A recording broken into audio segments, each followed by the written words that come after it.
کوئی ایسی ہوا چلتی ہے یا کچھ اللہ تعالیٰ کی طرف سے ایسا ہوتا ہے کہ وہ اتنا جو سرسبز سارا کچھ تھا، سرسبز تھا، وہ سب کچھ ختم ہو جاتا ہے، تو پھر کیا ہوتا ہے کہ وہ ایسا ہو جاتا ہے کہ جیسے وہ تھا ہی نہیں۔ تو یہاں پہ اللہ تعالیٰ کیا کہہ رہے ہیں کہ یہ دنیا کی مثال سیم ایسی ہے کہ بظاہر تو ہمیں بڑی وہ رنگین، بڑی اٹریکٹیو نظر آتی ہے، لیکن حقیقت میں اگر دیکھا جائے تو یہ کچھ بھی نہیں ہے۔ ایک لمحے میں یہ ختم ہونے والی چیز ہے دنیا، جس کو ہم نے بہت بڑا سمجھا ہوا ہے اور جس کے پیچھے انسان جو ہے وہ آج رول رہا ہے۔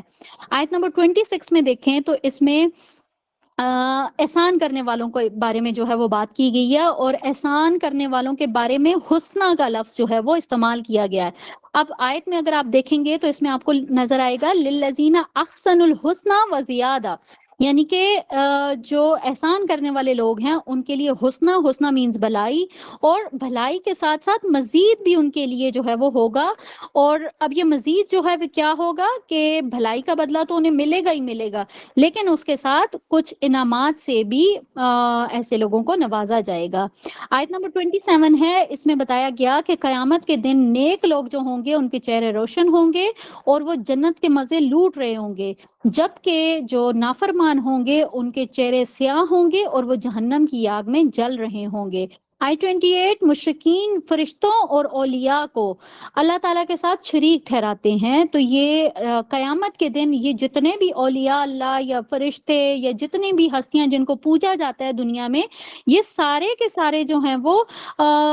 قیامت والے دن اعلان بیزاری کریں گے اور کہیں گے کہ ہم ان کی دعاؤں اور ان کی یہ جو نظر و نیاز اور یہ جو کچھ بھی آج ہم دیکھتے ہیں نا کہ قبروں کے اوپر، مزاروں کے اوپر اتنے چڑھاوے چڑھائے جاتے ہیں دیگیں، تو جو قبر کے اندر مدفون ہے اب اس کو کیا پتا کہ باہر کیا ہو رہا ہے، کتنی دیگیں چڑھائی جا رہی ہیں، کتنی چادریں اوپر بچھائی جا رہی ہیں، وہ چادریں مخمل کی ہیں کہ پھولوں کی ہیں، ان کو اس چیز سے کیا غرض، بھائی وہ تو غافل ہیں۔ تو قیامت کے دن بھی وہ ان ساری چیزوں سے اعلان بیزاری کر دیں گے کہ ہمیں تو کچھ بھی نہیں پتا اب یہ لوگ کیا کرتے رہے ہیں۔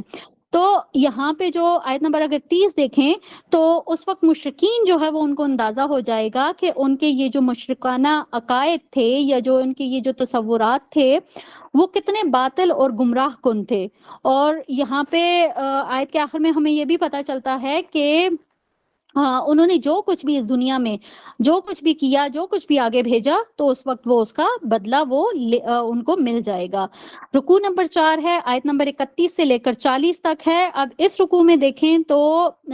جو مشرکین ہے، مشرکین کی طرف سے کچھ کوسچنز تھے، کچھ سوالات تھے جو کہ انہوں نے نبی کریم صلی اللہ علیہ وسلم سے پوچھے تھے۔ مشرکین سے کچھ کوسچنز کیے جا رہے ہیں اللہ تعالیٰ کی طرف سے۔ اب یہاں پہ کیا کہا جا رہا ہے، پہلا کوسچن کیا ہے کہ ان سے پوچھو کہ کون ہے جو انہیں زمین اور آسمان میں رزق دیتا ہے۔ پھر ان سے پوچھا گیا کہ کون ہے جو ان کی بصارت اور ان کو ان کی سماعت کے اوپر اختیار دیتا ہے، یا کس کا اختیار ہے ان کی سماعت اور بصارت کے اوپر۔ پھر پوچھا گیا کہ کون ہے جو کہ مردہ کو زندہ اور زندہ کو مردہ کرتا ہے۔ تو اتنی بڑی یہ جو کائنات ہے، اس کا جو پورا نظام ہے، یہ اس کو کون چلا رہا ہے۔ تو یہ کچھ کوسچنز تھے جو کہ اللہ تعالیٰ کی طرف سے ان مشرکین سے پوچھے گئے تھے۔ آیت نمبر 34 میں اگر دیکھیں تو اس میں ہمیں نظر آتا ہے کہ ان سارے کوسچنز کا آنسر دیا گیا، ٹھیک ہے، کہ جس طرح سے یہاں پہ بتایا گیا کہ جس نے پہلے پیدا کیا تھا تو دوبارہ بھی پیدا کرنے والی قدرت وہی رکھتا ہے، وہی ہے جس نے سیدھے راستے کی طرف جو ہے وہ ہدایت دی ہے، حق کی طرف رہنمائی کی ہے، وہی ہے، اور وہی ہے جس نے ہدایت کے لیے کتابیں نازل کی ہیں۔ تو ان ساری یہ جتنے بھی کوسچنز اوپر اللہ تعالیٰ نے کیے ہیں، ان سارے کوسچنز کے آنسر کیا ہیں کہ یہ سب کچھ اللہ تعالیٰ ہی کرتا ہے۔ اب یہاں پہ جب انسان یہ ایکسیپٹ کر لیتا ہے کہ یہ سب کچھ اللہ تعالیٰ کرتا ہے، تو پھر اگلا کوسچن یہ ہے کہ جب تمہیں یہ یقین ہو گیا کہ اللہ تعالیٰ کرتا ہے، کیونکہ مشرکین یہ بات جانتے تھے کہ یہ جو دن رات ہے اس کا آنا، یہ جو سورج چاند آ رہے ہیں، یہ سارا کچھ یہ اللہ تعالیٰ کر رہا ہے، ٹھیک ہے، وہ یہ بات جانتے تھے، وہ مانتے بھی تھے۔ تو یہاں پہ اللہ تعالیٰ نے وہی کوسچنز پوچھ کے تو پھر بتایا ہے کہ جب تم مانتے ہو کہ یہ سب کچھ اللہ تعالیٰ کر رہا ہے، تو پھر اللہ تعالیٰ کے ساتھ جو اور معبود بنائے ہوئے ہیں، جو شریک بنائے ہوئے ہیں، پھر ان کا کیا جواز بنتا ہے۔ تو یہاں پہ اگر ہم دیکھیں تو یہ جتنے بھی جو سوالات ہیں تو ان کا جواب جو ہے نا وہ اگر دیکھا جائے تو وہ قرآن کریم ہے جس کے اندر ہمیں ان ساری چیزوں کے جوابات ملتے ہیں. تو اگر کوئی یہ سمجھتا ہے کہ یہ جو قرآن کریم ہے یہ اللہ تعالیٰ کا کلام نہیں ہے تو پھر یہاں پہ اللہ تعالیٰ نے کیا کہا ہے کہ اگر تم یہ سمجھتے ہو کہ ایسی بات ہے تو پھر ٹھیک ہے، تم کوئی ایک سورہ بنا کے جو ہے وہ پیش کر دو. آیت نمبر 38 میں ہمیں یہ بات پتہ چلتی ہے. 39 میں اگر دیکھیں گے تو اس میں اللہ تعالیٰ نے بتایا کہ جس طرح سے پہلے لوگوں نے کتابوں کو جھٹلایا تھا سیم اسی طرح سے مشرکین مکہ بھی اب وہی کام کر رہے ہیں. اور تو یہاں پہ تھوڑا سا جو ہے وہ اللہ تعالیٰ نے کیٹیگرائز کیا ہے کہ سارے جو مشرکین سارے یہ جو اہل مکہ ہیں، ٹھیک ہے، یہ سارے مشرکین نہیں ہیں. ان میں کچھ لوگ جو ہیں وہ ایسے بھی ہیں کہ وہ ایمان لے آئے ہیں، لیکن کچھ ایسے ہیں کہ جو نہیں لائے ہیں. اب ہم یہ جانتے ہیں نا کہ جو جتنے صحابہ تھے، جیسے حضرت ابو بکر صدیق لائے تھے ایمان، حضرت عمر لے کے آئے تھے، یہ جتنے بھی یہ سارے تھے تو اہل مکہ میں سے، لیکن یہ مشرکین میں سے نہیں تھے. اور یہاں پہ اسی چیز کو یہاں پہ اللہ تعالیٰ نے بتایا ہے کہ کچھ لوگ ایسے ہیں جو کہ ایمان لے آئے ہیں لیکن کچھ ایسے ہیں کہ وہ ایمان نہیں لائے ہیں. تو یہاں پہ اللہ تعالیٰ نے کیا کہا کہ اللہ تعالیٰ فاسدوں سے آگاہ ہے، یعنی کہ اللہ تعالیٰ فساد کرنے والوں کو خوب اچھے سے جانتا ہے.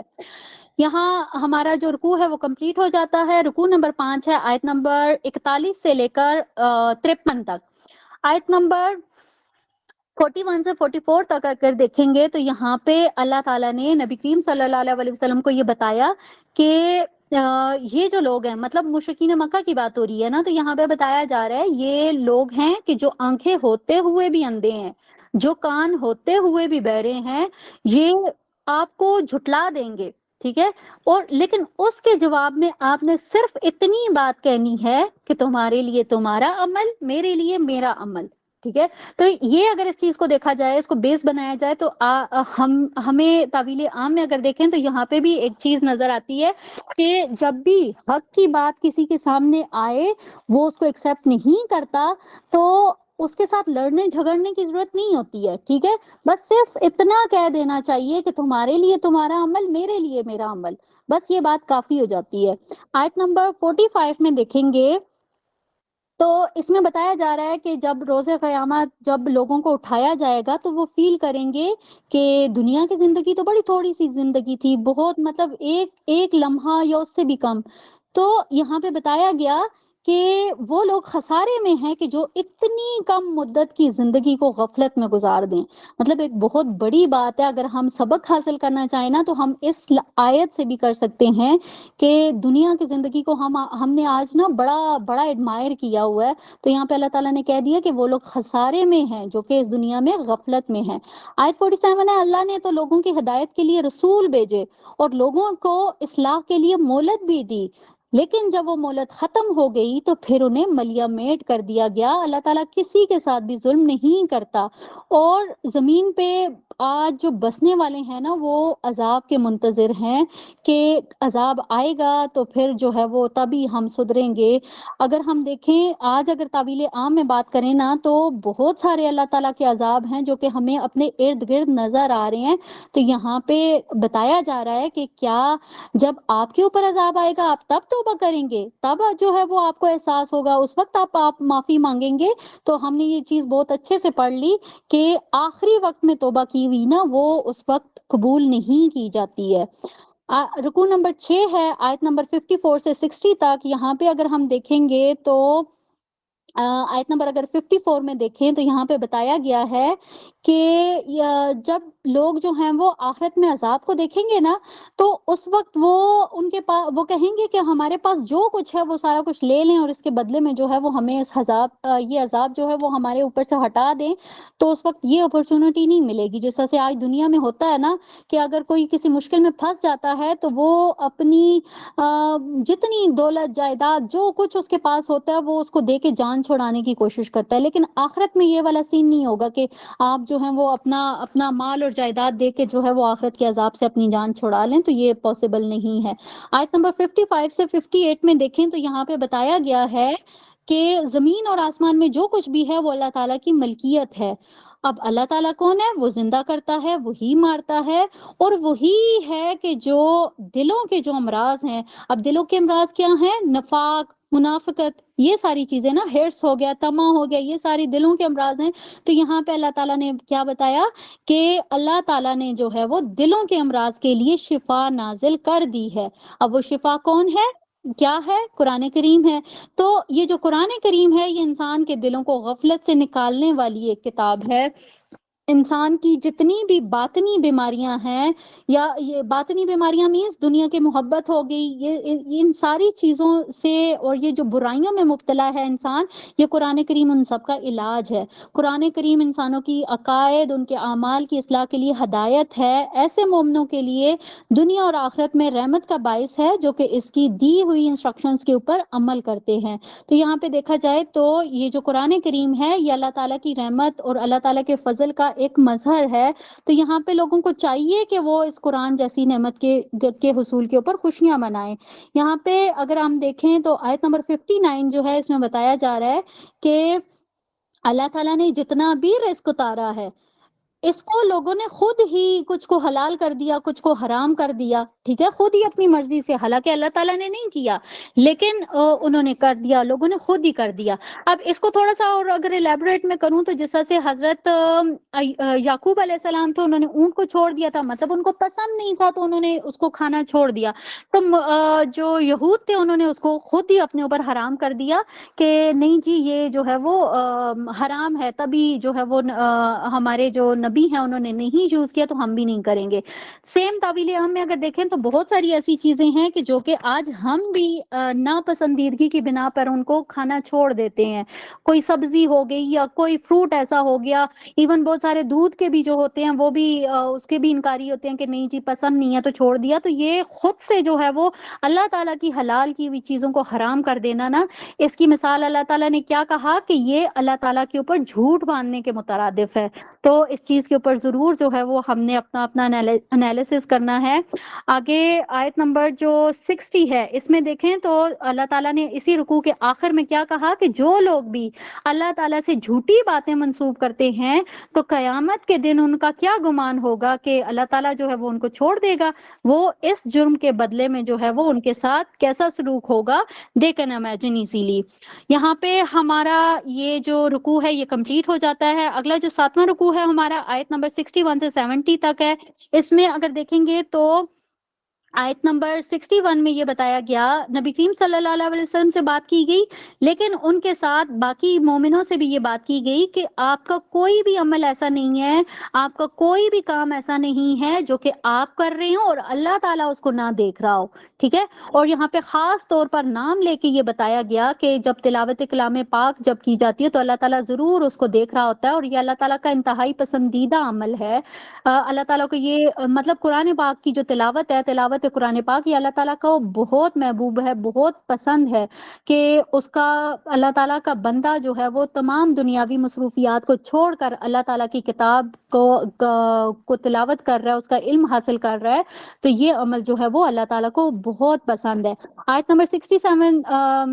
67 میں اگر دیکھیں تو اس میں دوبارہ سے دن اور رات کا ذکر کیا گیا ہے کہ رات کو جو ہے وہ اللہ تعالیٰ نے سکون کے لیے بنایا ہے، جبکہ دن جو ہے اس کو روشن بنایا ہے۔ اور اسی کے برعکس جو مشرکین ہیں وہ انہوں نے کیا کہا کہ اللہ تعالیٰ اولاد والا ہے، جبکہ اللہ تعالیٰ ان ساری چیزوں سے پاک ہے۔ آیت نمبر 70 میں دیکھیں گے تو یہاں پہ بتایا گیا کہ بہت ہی کم چیزیں ہیں اس دنیا کے اوپر جن کو جو ہے وہ انسان استعمال کرتا ہے، برتتا ہے، لیکن اصل جو گھر ہے نا وہ اللہ تعالیٰ کے پاس ہے، اور جب اللہ تعالیٰ کے پاس سب لوٹیں گے تو اللہ تعالیٰ انہیں سارے بدلے جو ہے وہ چکا دے گا۔ اسی طرح سے آیت نمبر 70 یہ اگلا جو رکوع ہے یہ 8واں رکوع آیت نمبر 71 سے لے کر 82 تک ہے۔ اس میں ہم دیکھیں گے کہ اس میں نا ہمیں نوح علیہ السلام کا جو آخری جو ان کی اپنی قوم کے ساتھ ہے نا مکالمہ ہے وہ ہمیں نظر آتا ہے۔ آیت نمبر 71 سے 74 تک جو ہے وہ ان کا ذکر ہے کہ انہوں نے اپنی قوم سے کہا تھا کہ اب مطلب میں بس ہو گئی ہے نا، تبلیغ کر کر کے 950 سال انہوں نے تبلیغ کی لیکن کوئی رزلٹ نہیں ملا، تو پھر انہوں نے کیا کہا کہ اب تم لوگ جو کچھ بھی کر سکتے ہو نا کر لو، میرا بھروسہ تو اللہ تعالیٰ پہ ہے۔ لیکن غور کرو کہ میری جو تبلیغ تھی نا وہ بڑی بے غرض تھی، میں نے تم لوگوں سے کوئی اجر نہیں مانگا تھا، لیکن جو اکثریت ہے نا انہوں نے حق کو جھٹلا دیا، اور پھر کیا ہوا کہ یہ جتنے بھی جھٹلانے والے تھے نا وہ آخرکار ہلاکت کا شکار ہو گئے۔ اور یہاں پہ اللہ تعالیٰ نے بتایا کہ جن لوگوں نے اس دعوت کو ایکسپٹ کر لیا تھا، نبی کریم یہ حضرت نوح علیہ السلام کی دعوت کو ایکسپٹ کر لیا، وہ لوگ عذاب سے بچ گئے تھے، اور پھر اللہ تعالیٰ نے انہیں زمین کا وارث بنا دیا۔ اسی رکوع کے اندر آیت نمبر 75 سے 82 میں دیکھیں تو یہاں پہ حضرت ہارون علیہ السلام اور حضرت موسیٰ علیہ السلام کا جو ہے وہ ان کا تذکرہ ملتا ہے کہ انہوں نے جو اپنی قوم کو دعوت دی، اور پھر کس طرح سے موسیٰ علیہ السلام نے اپنے معجزات دکھا کر اپنی نبوت کا جو ہے وہ اس کا ثبوت دیا تھا۔ لیکن اس کے برعکس جو فرعون تھا اس نے ان کی دعوت کا کس طرح سے مذاق اڑایا، ان کے معجزات کو جادو قرار دیا، اور پھر اس جادو کے جواب میں اس نے اپنے جو جادوگر تھے ان کو بلایا۔ تو یہ الحمدللہ یہ ساری چیزیں ہم پڑھ چکے ہیں، تو یہاں پہ تھوڑا سا جو ہے وہ اس کو گو تھرو کیا گیا ہے۔ اب یہاں پہ یہ بتایا گیا کہ یہاں پہ بھی کیا ہوا کہ حق جو ہے وہ ظاہر ہو گیا، حق کو اللہ تعالیٰ نے بلند کر دیا، اور باطل جو ہے وہ باطل کا باطل ہونا ثابت کر دیا گیا۔ اگلا جو رکوع ہے رکوع نمبر 9، یہ ہے آیت نمبر 83 سے 92 تک۔ اب اس میں جو ہے وہ ہمیں حضرت موسیٰ علیہ السلام کا جو ہے وہ ذکر نظر آتا ہے، اور یہ بتایا گیا کہ بنی اسرائیل کے بہت تھوڑے سے نوجوان تھے جو کہ موسیٰ علیہ السلام پہ ایمان لے کے آئے تھے۔ اب اس کی جو ریزن ہے وہ کیا تھی کہ میجورٹی لوگ ایسے تھے جو کہ فرعون کے لیے ایز اے ایجنٹ کام کرتے تھے، مطلب وہ اس کے کارندے تھے، وہ اپنی ہی قوم کے لوگوں کو ستانے کے لیے اس کو ہیلپ کیا کرتے تھے۔ تو یہاں پہ موسیٰ علیہ السلام نے اپنی قوم کو صبر اور اللہ تعالیٰ کے اوپر توکل کے جو ہے وہ تلقین کی، اور ساتھ ہی ان کی قوم نے جو ہے وہ ان ریٹرن انہیں یہ چیز جو ہے وہ اس کو انڈوز کر دیا کہ ہم اللہ تعالیٰ کے اوپر توکل کرتے ہیں۔ یہاں پہ ہمیں ان کی ایک دعا بھی نظر آتی ہے کہ انہوں نے اللہ تعالیٰ سے کیا دعا کی کہ اللہ تو ہمیں ظالموں کے ظلم سے، ان کے شر سے محفوظ فرما، اور ہمیں ان کے لیے ذریعہ آزمائش نہ بنا۔ آیت نمبر 87 میں دیکھیں گے تو یہاں پہ اللہ تعالیٰ نے موسیٰ علیہ السلام کو حکم دیا کہ اپنے کچھ گھروں کو جو ہے وہ ان کا رخ جو ہے وہ قبلہ کی طرف کر کے ان کو مسجد کی صورت بنا دے اور وہاں پہ نماز قائم کریں۔ اب یہاں پہ ہم دیکھتے ہیں کہ ظاہر فرعون جو ہے وہ ان کو جو ایمان لے آئے تھے ان کو نماز کی تو پرمیشن نہیں دیتا تھا نا، تو یہاں پہ اللہ تعالیٰ نے ایک سلوشن بتایا کہ جو ہے وہ اپنے گھروں کو قبلہ رخ کر دو۔ اب یہاں پہ اگر آپ آیت میں دیکھیں گے نا تو یہاں پہ اللہ تعالیٰ نے قبلہ کا ورڈ یوز کیا ہے، ٹھیک ہے۔ اب یہاں پہ اگر اس بات کے اوپر غور کیا جائے نا تو یہ جو یہود کی جو ہے نا عبادت کا ہیکل، ٹھیک ہے، ہیکل سلیمانی، اب یہ تو حضرت موسیٰ علیہ السلام کی اب بات ہو رہی ہے، تو حضرت موسیٰ علیہ السلام سے تقریباً 1000 سال کا ڈفرنس تھا حضرت سلیمان علیہ السلام میں۔ حضرت موسیٰ اور حضرت سلیمان علیہ السلام میں 1000 سال کا ڈفرنس تھا کہ موسیٰ علیہ السلام کے بعد جب حضرت سلیمان علیہ السلام آئے تھے وہ پھر انہوں نے یہ ہیکل سلیمانی جو تھا وہ تعمیر کیا تھا، تو یہ یہود کا وہ قبلہ ہوا تھا۔ یہاں پہ اگر غور کیا جائے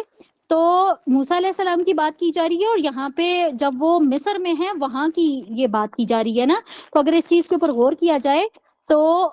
ہم یہ بات بہت اچھے سے سمجھ سکتے ہیں کہ قبلہ کی اگر بات کی گئی ہے تو قبلہ سے مراد خانہ کعبہ ہی ہے۔ تو یہاں سے یہ بات شیور ہو جاتی ہے کہ جس طرح سے کہا جاتا ہے نا قبلہ اول، تو اگر قبلہ اول کی بات کی جائے نا تو یہ جو بنی اسرائیل ہے نا ان کا بھی اگر دیکھا جائے تو قبلہ اول جو ہے وہ خانہ کعبہ ہی ہے، ٹھیک ہے۔ ہیکل جو ہے وہ بہت بعد میں تعمیر ہوا تھا۔ اور یہاں پہ اگر 88 میں اگر دیکھا جائے تو موسیٰ علیہ السلام کی طرف سے ایک دعا بھی نظر آتی ہے، ایک فریاد جو انہوں نے اللہ تعالیٰ سے کی تھی کہ یہ جو آل فرعون ہے ان کے پاس بہت سارا مال ہے، بہت سارا ان کے پاس قوت ہے، تو اب یہ اس مال کو، اس قوت کو جو ہے وہ اللہ کے اگینسٹ یوز کرتے ہیں۔ تو یہاں پہ انہوں نے اللہ تعالیٰ سے یہ دعا کی کہ یا اللہ ان کا یہ جو مال ہے یا یہ جو ان کے اسباب ہیں ان کو تباہ کر دے انہیں، تاکہ یہ جو لوگوں کو ایمان لانے سے محروم کر رہے ہیں تو یہ ساری چیزیں جو ہے یہ اس کو تباہ کر دے۔ آیت نمبر 89 میں دیکھیں گے تو اللہ تعالیٰ نے ان کی یہ فریاد سن لی تھی، اور فرعون کو اس کے لشکر کے سمیت جو ہے وہ اللہ تعالیٰ نے غرق کر دیا تھا۔ اور اسی طرح سے ہم یہ بھی دیکھتے ہیں اسی رکوع میں ہمیں نظر آتا ہے کہ جب فرعون غرق ہو رہا تھا تو اس وقت اس نے یہ دعویٰ کیا تھا کہ میں فرعون کے رب کے اوپر میں